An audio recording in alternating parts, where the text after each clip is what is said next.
ঢাকাই সিনেমার জনপ্রিয় জুটি মৌসুমী ও ওমর সানির প্রেম ও বিয়ের গল্প আজও ভক্তদের আগ্রহের বিষয়।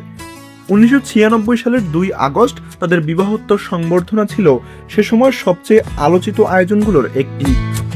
মৌসুমীর ইচ্ছায় সেদিন ঘোড়ার গাড়িতে চড়ে বরযাত্রী হয়ে অনুষ্ঠানে যান ওমর সানি। তার সঙ্গে ছিলেন বাপ্পারাজ, অমিত হাসান সহ আরও অনেক তারকা। আর পেছনে ছিল ১১৭টি গাড়িবহর। মহাখালীর ডিওএইচএস থেকে শেরাটন হোটেল পর্যন্ত দীর্ঘ সেই শোভাযাত্রা রাজধানীর মানুষের দৃষ্টি কাড়ে। তবে এই জাঁকজমকের অনেক আগেই ১৯৯৫ সালের ৪ মার্চ দুই পরিবারের ঘনিষ্ঠজনদের উপস্থিতিতে চুপিসারে বিয়ে করেছিলেন তারা। পরিচয় শুরু হয়েছিল কেয়ামত থেকে কেয়ামত ছবির সময়। পরে দোলা ও আত্ম অহংকার ছবিতে একসঙ্গে কাজ করতে গিয়ে ধীরে ধীরে বন্ধুত্ব গড়ে ওঠে, যা একসময় ভালোবাসায় রূপ নেয়।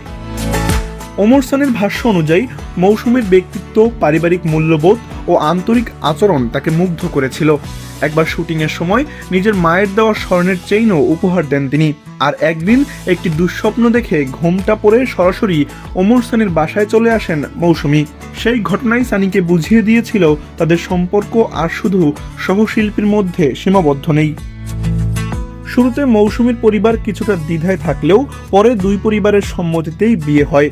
কয়েক মাস পর সন্তান আসার খবর জানার পর তারা বিষয়টি আর গোপন রাখেননি।